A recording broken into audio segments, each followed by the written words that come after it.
Hey everyone, welcome. We're just going to wait a minute or so for some more people to attend.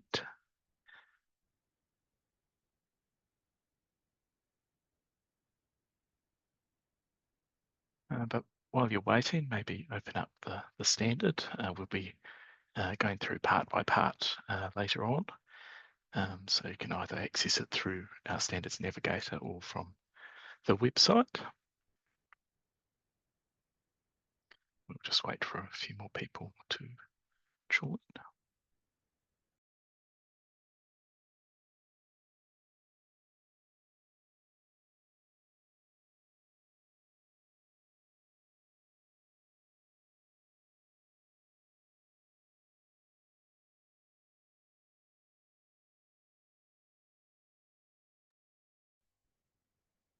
Right, it's just gone 12:30, so let's make a start.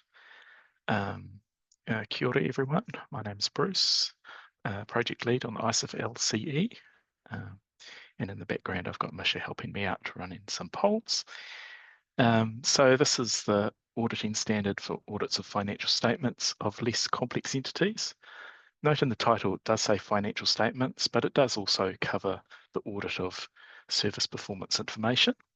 I've popped into the chat the link to the standard, so feel free to read along when we get to covering all the different parts to the ISIF LCE. Today, we'll have a look at some of the theory. Why was this developed? What is the ISIF LCE? What's the process the auditor goes through to decide whether to use the standard? We'll go have a deep dive inside the standard part by part. Also looking at the unique New Zealand part 11 that enables auditor to audit service performance information. We'll also cover a few other topics as well. So to start off with, just to introduce the XRB. So our purpose is to promote trust and confidence, transparency and accountability through high quality external reporting and assurance. We deliver, amongst other things, auditing and assurance standards, which includes, of course, the ISIF LCE. It's important to know that who the standards apply to, or who has to report, or who has to be audited, is determined by legislation, not by us. What is in the standard itself, however, is determined by the XRB. Then the application of that standard, so developing the methodology, is, of course, the responsibility of the assurance practitioner and the firm. So just to start off with today, we thought we'd run a poll just to find out who's attending today. And if you are an auditor, are you planning to adopt the standard? And also, if you are an auditor, we're also interested in finding out what barriers or challenges you face in deciding whether to use the standard. Feel free to send us a chat message or send us an email after this as well.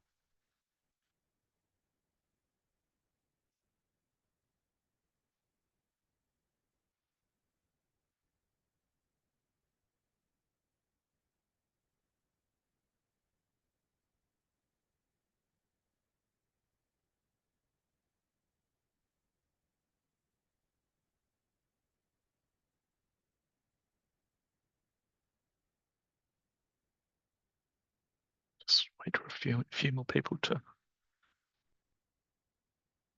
complete the poll.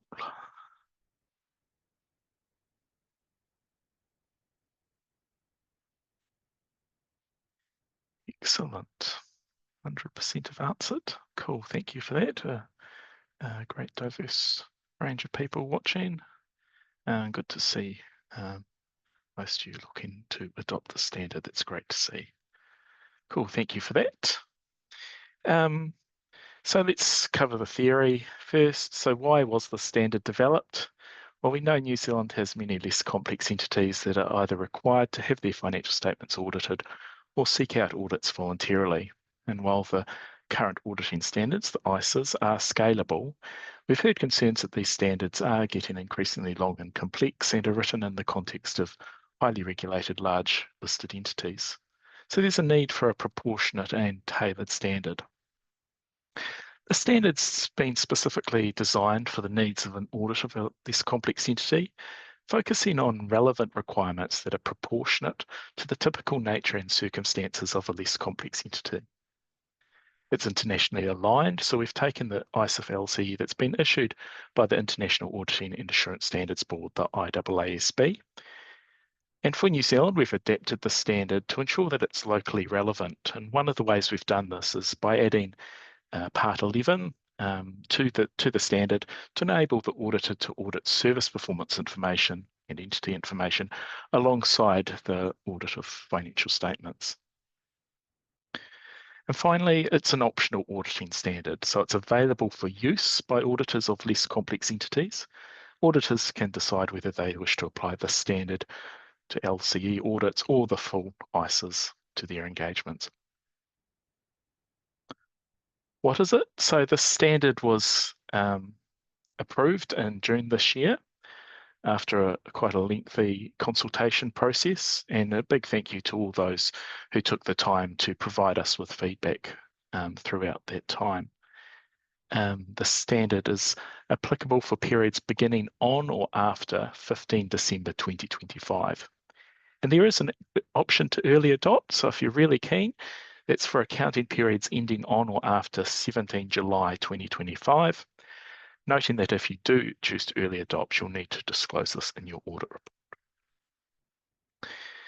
This is a standalone standard, so you just need to refer to the standard when undertaking your audit. And it's, of course, as I mentioned, it's tailored to the needs of an audit of a less complex entity. It's built on the foundation of the current standards. So they went through all the ISAs requirement by requirement, working out what's relevant for an audit of an LCE. So audits performed using the standard provide the same level of assurance as the ISAs, that is reasonable assurance. Using the standard does not change the quality of the audit. It does not necessarily mean less work for the auditor and does not necessarily result in lower costs. It really recognises that this is a different audit, not a lesser quality or a scaled down audit.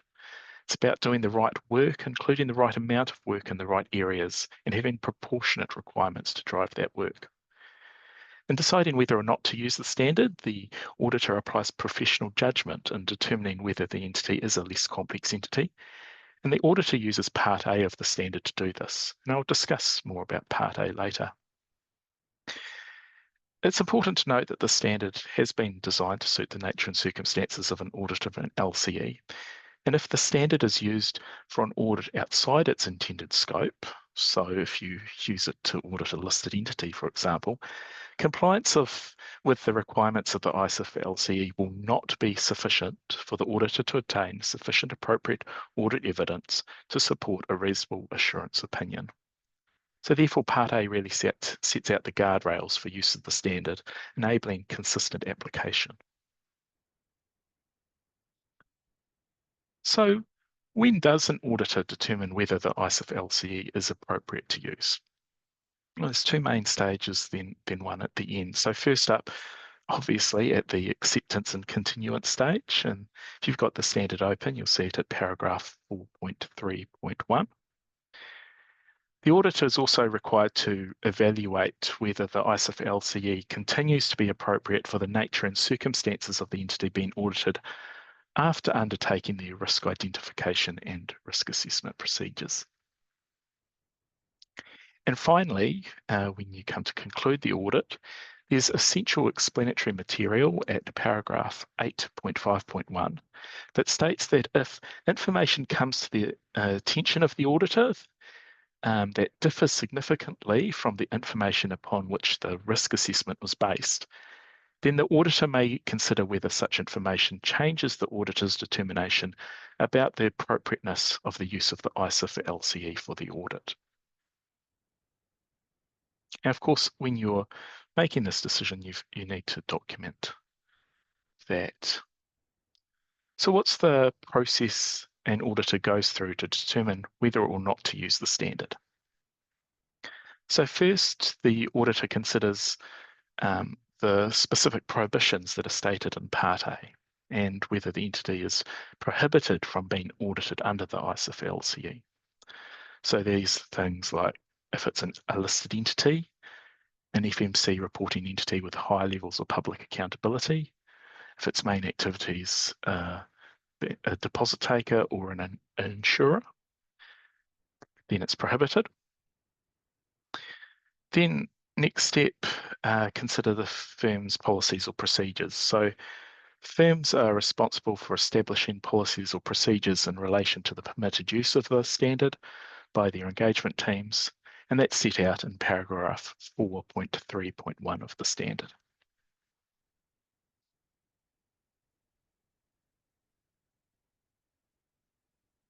Sorry. Thirdly, the engagement level evaluation. Now, these are the qualitative characteristics, and we'll just look at those now. So the auditor considers qualitative characteristics of the entity, which is set out in Part A of the standard. And the areas that an auditor would cover are on screen. And the auditor would take into account these areas collectively and individually to determine whether or not an entity is an LCE and thus whether they can use the standard.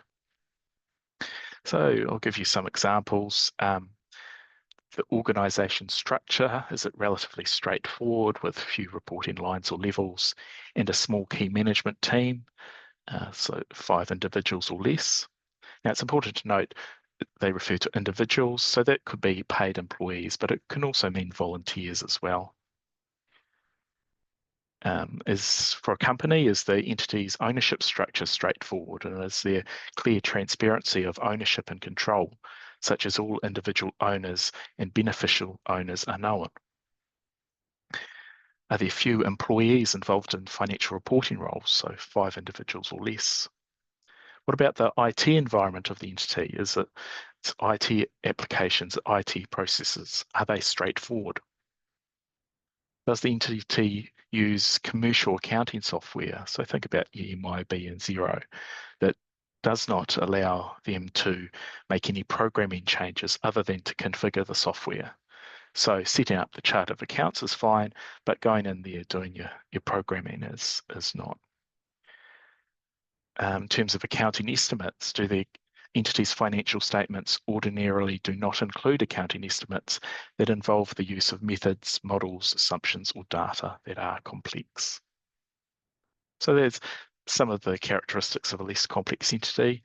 Again, it'll be up to the auditor's professional judgment to determine whether or not an entity is an LCE. As standard setters, we can't provide advice as to whether or not a particular entity is an LCE, but we are providing further guidance, which I will mention next later on. What about group audits? So if you've been following this project for a while, you'll be aware that originally group audits were scoped out, but in the final standard, you can audit group audits using the ISIF LCE. And if you are going to use this to audit a group audit, of course, you consider those specific prohibitions, you consider your firm's policies and procedures that I've mentioned earlier, but there are some additional considerations as well. Firstly, component auditors. So if you're using a component auditor in your group audit, they can only be used where a physical presence is needed for a specific audit procedure. So if you think about sending your component auditor to do a stock take or asset sighting, employee existence testing, where their physical presence is needed, that's fine. If you're using a component auditor to audit a complete subsidiary, then that's not. And in that case, that's prohibited, and you should use the ISAs. Secondly, in addition to the qualitative characteristics that I've mentioned earlier, there are 3 additional qualitative characteristics to consider.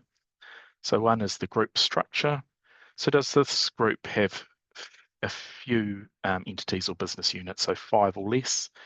And are these entities or business units, do they operate in jurisdictions with similar characteristics? So if the subsidiary was in Australia, that's okay, but think somewhere in Africa, probably not.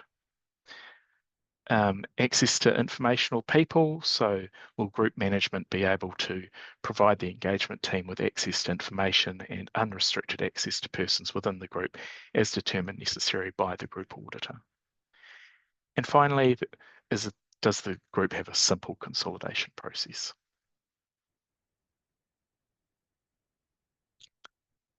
So some key messages about Part A.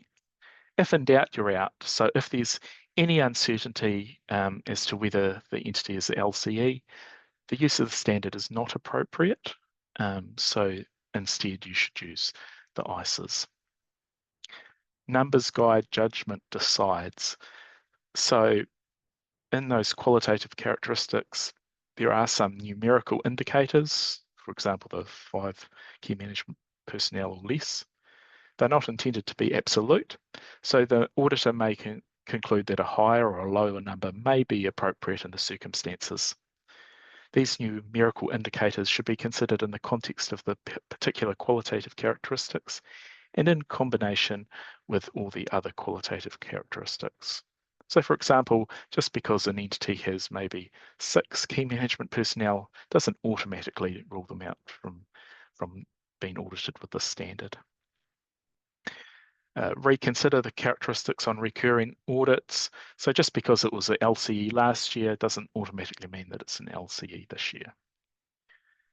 And finally, consider the characteristics both individually and in combination. Each of the qualitative characteristics may not on its own be sufficient to determine whether the standard is appropriate or not in the circumstances. The matters described in the list are intended to be considered both individually and in combination. So as you'll note on screen there, we've just this week issued some guidance around this area, particularly on those qualitative characteristics, and that's available on our website, and the slides will be available later, so you can go on the website. Now, we have had questions. Okay, what happens if you suddenly work out, oh, this is not an LCE, what happens then? Well, it's anticipated that it should be relatively rare for an audit of an entity to need to transition after engagement, acceptance, or continuance from the ISIF LCE to using the ICEs. But if this is the case, then the first time implementation guide from the IAASB, which is linked to on our website, provides some guidance around what to do if you need to transition. So, for example, re-establish terms of engagement, evaluating whether sufficient work's been performed, consider whether you need to do any further procedures, and so on. Now let's look in the standard itself. So each part is structured the same way, so it is easier to navigate. Firstly, we've got this introductory set of material, so the content and the scope. Then we have the objective, which links the requirements of that part with the overall objectives of the auditor. Then there's the requirements, together with any relevant, what we call EEM, or essential explanatory material. And that EEM is shown in blue boxes, both in the PDF version of the standard and in the HTML version. And remembering in paragraph 1.4.1, the auditor is required to comply with all relevant requirements throughout the standard.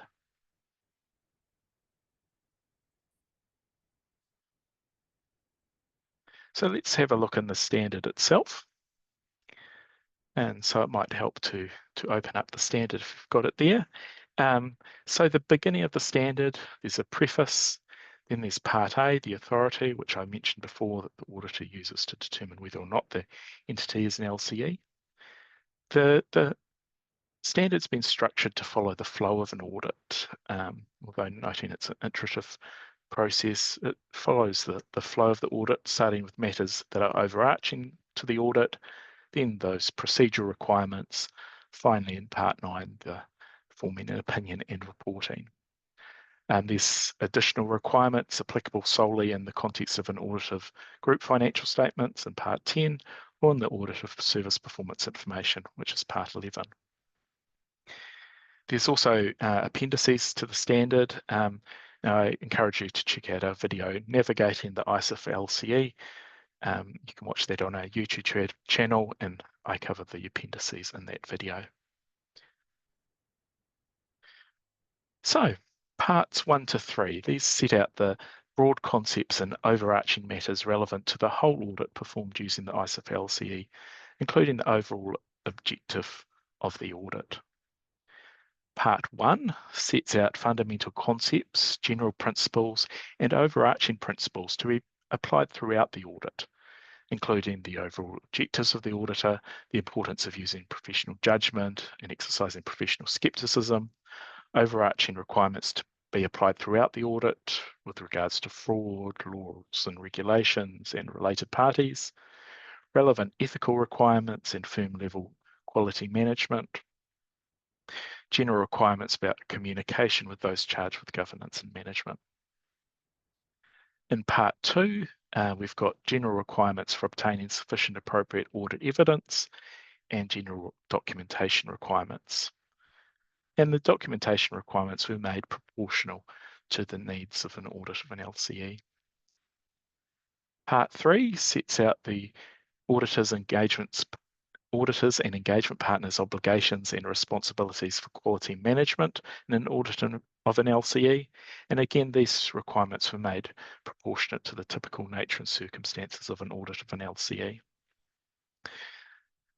In part 3, the ISIF LCE requires that the auditor manages quality at the engagement level to obtain reasonable assurance. For quality at the firm level, the ISIF LCE at paragraph 1.2.2, it requires that the engagement partner must be a member of a firm that applies Professional Ethical Standard 3 and Professional and Ethical Standard 4. Right, procedural requirements. So this is where you're undertaking the audit. So parts 4 to 8, they follow the typical flow of an audit, as I mentioned, and each part actually contains specific documentation and communication requirements relevant to the procedures in that part. And those are typically found at the end of that part. Part 4 sets out the auditor's obligations for agreeing the terms of engagement, including establishing that the preconditions for an audit are present and determining that the use of the ISIF LCE is appropriate. This part also addresses requirements for opening balances and initial audit engagements. There are also illustrative engagement letters in the appendix, one for when you're auditing financial statements and another when you're auditing service performance information and entity information in conjunction with the financial statements. Part 5, that's your planning. This includes engagement team discussion requirements and setting materiality, so requirements and guidance around those areas. Part 6, this is your requirements for understanding the entity, its environment, the applicable financial reporting framework, the entity's internal control system, identifying risk of material misstatement, and assessing inherent risk and control risk. And Part 6 has been made more proportionate to the nature and circumstances of an audit of a less complex entity.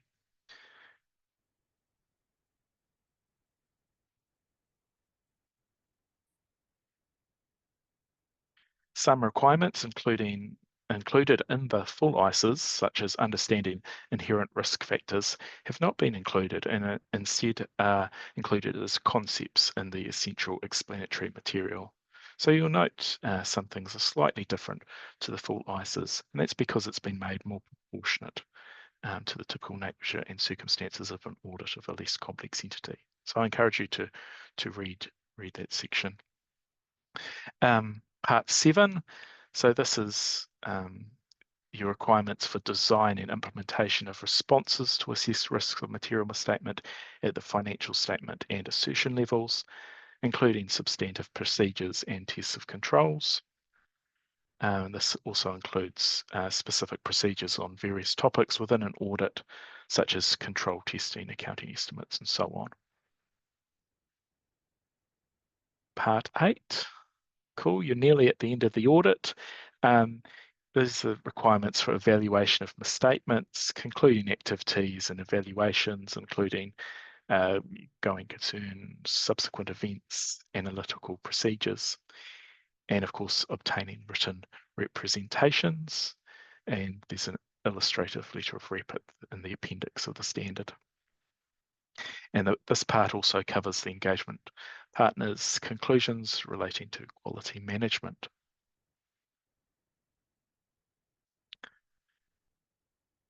And now in part 9, it's time to write your audit report. So this part sets out requirements for forming an opinion, including the different types of audit opinions available. It sets out the content of the auditor's report, also discusses other information and comparative information. So part 9 is written slightly different to ISO 700 in the way it's presented. So using the following, it's presented using the following approach. It provides a specified format for an unmodified auditor's report. So that auditor's report is actually a requirement in part 9. So departures from the wording of the report are not permitted except where required for compliance with law or regulation, the Auditor General Standards. Part 9 uses tables to present requirements related to the circumstances that may lead to the modification of reports and the text that may be used in the report where modifications occur. Part 9 also uses tables to present the form and content when using emphasis of matter, other matter, material uncertainty related to going concern, and other information paragraphs. Now, in addition to the requirements of Part 9, we're developing a number of illustrative auditors' reports. So watch out for those. We're currently writing those at the moment. The main impact readers of auditors' audit reports will note is the auditor will state in that basis for opinion section that they've used the ISIF LCE. The content of the audit report is broadly the same as the current auditing standards. And as I said earlier, the auditor is still providing a reasonable assurance opinion. Now also note we'll be soon publishing new auditors' responsibilities pages on our website, so that'll enable auditors to link to our website when they're auditing using the ISIF LCE. So we'll send out an alert once that's all published. Now part 10, so this is only used if you're auditing a group set of financial statements. And the requirements in this part cover all phases of the audit, including planning activities, materiality, understanding the group and its environment, the applicable financial reporting framework, and the group's system of internal control, and of course identifying and assessing risks of material misstatements and responding to those risks. And again, it's been designed to work in conjunction with the rest of the standard. In part 11, so this is the New Zealand part. This is just used when the audit of service performance information and entity information is included in the scope of the audit engagement. It's been designed to follow the flow of an audit, which I'll cover later. And it is based on NZAS1 revised, but we've written the requirements tailored to the audit of a less complex entity.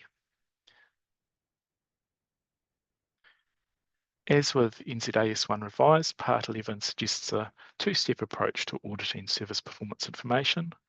So firstly, assessing whether the service performance information is appropriate and meaningful in accordance with the applicable financial reporting framework. And secondly, assessing whether the reported service performance information fairly reflects the actual service performance and is not materially misstated. Part 11 maintains the simplified language used to describe service performance information. So that's the elements, aspects of service performance that the entity is selected to report on, for example, providing safe drinking water, the performance measures and or descriptions that the entity is used to report on, what the entity has done in relation to those elements, aspects of service performance during the period. So for example, 100% of drinking water is safe. And then thirdly, the measurement basis or evaluation method used to measure or evaluate the performance measure and or description. So in other words, how the measure is measured. And the example we've got here is the drinking water standards. Principles of setting materiality are the same as NZAS 1 revised. So the auditor uses their understanding that's been gained in Part 11.4 to determine the significant elements, aspects of service performance. At 11.6.2, the auditor considers materiality for those qualitative service performance information and also determines materiality for quantitative service performance information. The essential explanatory material in the blue boxes around paragraph 11.6.2 provides further guidance on materiality. There's also documentation requirements in part 11.21, part 11.21, that requires the auditor to document the identified significant elements and aspects of service performance, the factors relevant to the auditor's consideration of materiality for qualitative service performance information, and the basis for the determination of materiality for quantitative service performance information. So quantitative being figures, qualitative being descriptions, sentences, and so on. So I thought just do a summary of on a page of part 11 might be useful. So you start off with your setting your terms of engagement, you've got your planning activities, understanding the entity, and there's your step one, evaluating whether service performance information is appropriate and meaningful, looking at the applicable financial reporting framework and setting materiality. Then step two, that's where you're doing your risk assessment and response, assessing whether the reported service performance information fairly reflects the actual service performance and is not materially misstated. We've got requirements in there around sufficient appropriate audit evidence. Then you're evaluating your misstatements. There's requirements over written representations, and of course there's a illustrative letter of rep in the appendix. Forming an opinion, writing your auditor's report, and then there's some other areas in part 11 as well. So that's our walk through the standard.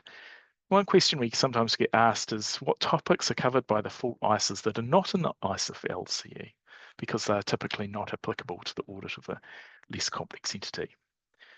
So I've gathered a few here. So reporting on segment information, that's not covered in the ISA for LCE because that's typical to the nature and circumstances of an audit of a more complex entity. Same with reporting on key audit matters. It's typically seen in audits of FMC, HLPA entities, listed entities, and so on. So those requirements are not in the ISA for LCE. Requirements when the auditor intends to use the work of an internal auditor. Typically, internal auditors don't really appear in less complex entity situations. So if you're going to rely on the work of an internal auditor, then you would use the full ISA suite. Requirements with respect to using component auditors. So as I mentioned earlier, component auditors can only be used where their physical presence is needed for a specific audit procedure. So if there's cases where you're going to use a component auditor to audit a subsidiary, then you stick with using the full ISAs instead. And then finally, requirements when using a service organisation. So ISA for LCE does not include requirements around when the auditor intends to use a report provided by the service auditor of a service organisation, either as audit evidence about the design and implementation of controls at the service organisation, so a type 1 or type 2 report, or as audit evidence that controls at the service organisation are operating effectively, so a type 2 report. So if you're going to rely on a type 1 or type 2 report as your audit evidence, then you're best to stick with using the ISAs.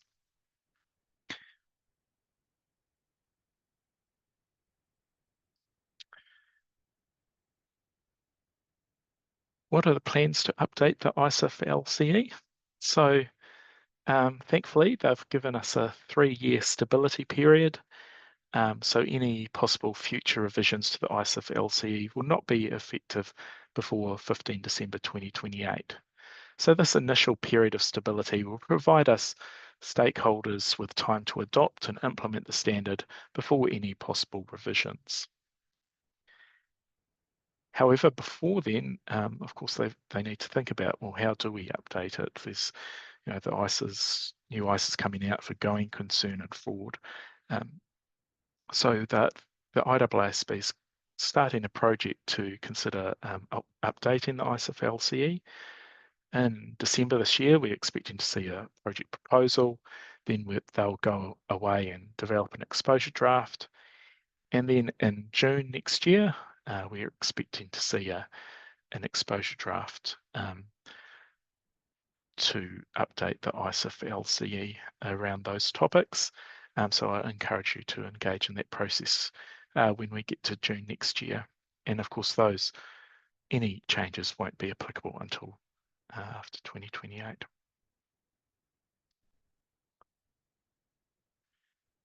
There's also been some interest, what's happening around the world, who's adopting it, who isn't. So quite a variety of countries are adopting the ISA for LCE, and there's a handful of countries there you see that aren't. We're seeing that it's quite popular in the European countries, particularly the Nordic countries, where they've really pushed the standard being adopted. So Finland, Norway, Sweden, but also coming down into Asia, Africa, and so on.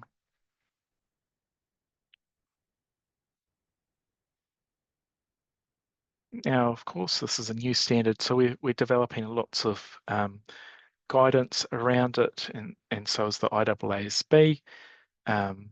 We've got both PDF and HTML versions of the standard, so it's really easy to navigate. We've issued our explanation for decisions made. We've also published 3 videos so far. One introducing the standard, another navigating the standard, then the third determining whether or determining when to use the standard. We've got that guidance document on the authority that we just issued this week. And then we're working on illustrative auditors reports and of course those auditors' responsibilities to go on the website. And then the IAASB's produced quite a number of guidance documents as well. Some ones to look out for is that first time implementation guide, the FAQs, the fact sheet, and their basis for conclusions. The links to all of those are on the website. You can scan the QR code now as well if you like. And we'd love to hear from auditors if you're planning to use it, if you're using the standard, and as you implement it, if you've got any further comments or suggestions on guidance that you'd find useful, please do send us an email or contact us through the contact form on our website.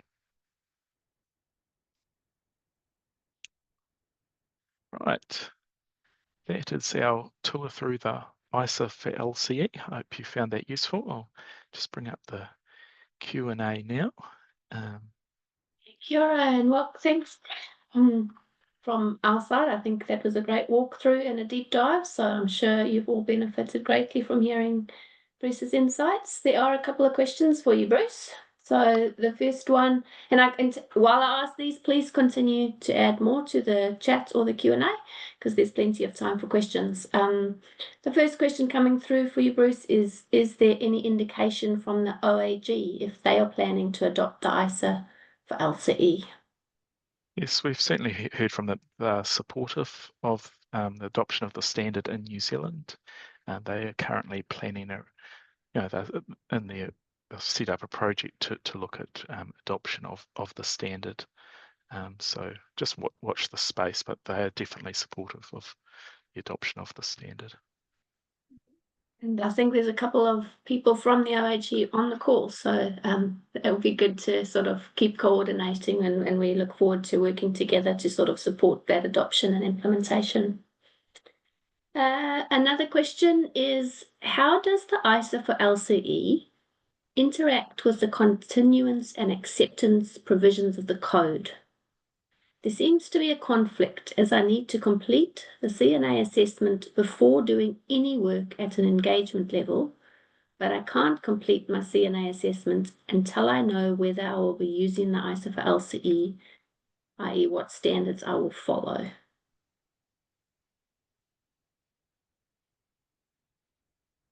Just the indirect. Talk, Bruce, about the conforming amendments. Yes, so you do use PS1 when you're using the ISA for LCE. Just looking at the conforming amendments here. So we are adding the ISA for LCE into PES1 so that will enable auditors to use ISA for LCE and PES1 together.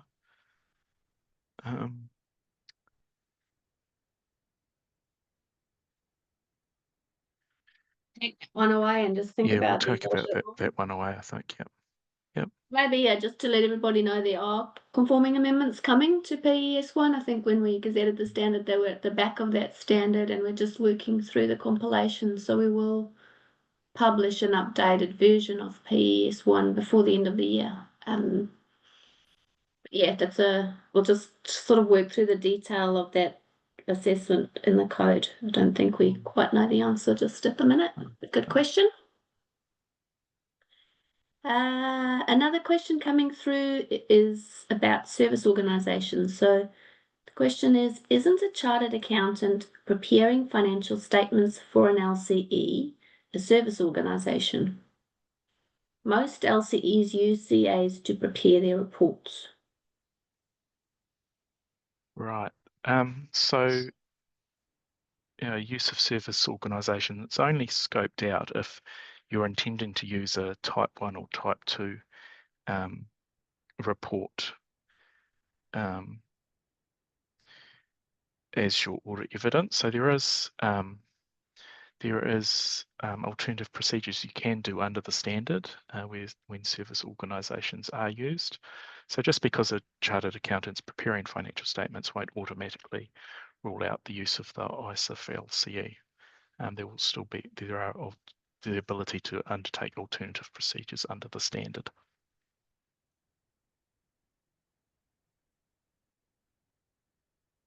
Very interesting questions. I don't see any others there at the moment, but there is still time. So if you do have any other questions, please do put them in the Q&A or the chat. I was just interested in the survey results, and I sort of saw there was one in our audience who's already applied the ISA for LCE. So if you are feeling brave and you wanted to share any words of wisdom or how you found that, maybe even some descriptive words around what you think about that standard, I'm sure everybody would be very interested to understand your experiences as well. And we're delighted to hear that somebody's so keen and is working through applying that early. So that's great to hear. Brilliant.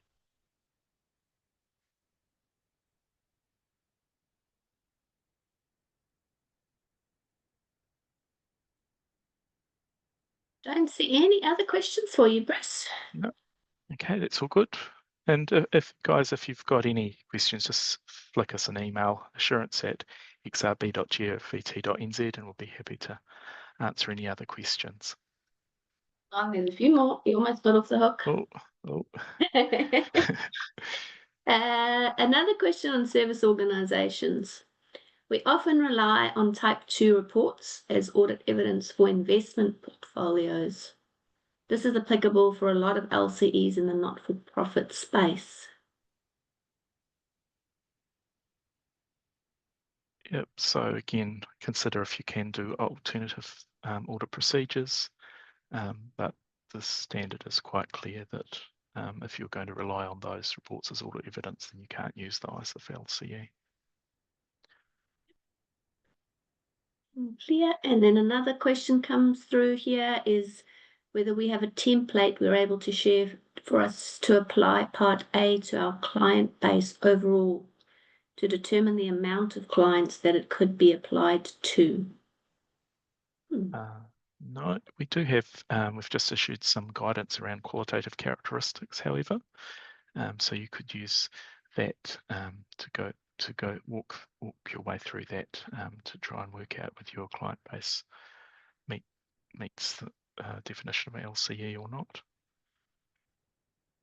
Yeah, that's breaking news because I think Bruce would just publish that this week, so Yeah. good opportunity to go back on our website and have a look for that guidance.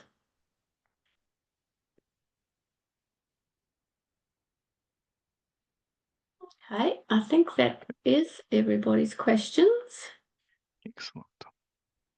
But yes, thank you so much, Bruce. I think you were very nice and clear and it did a really lovely deep dive, which I'm sure we've all benefited from. So thank you for all your work on the project, and thank you for those of you who are already working to apply the standard. And like Bruce said, keep in touch. We'd love to hear your experiences and your thoughts. Cool. Thank you, everyone.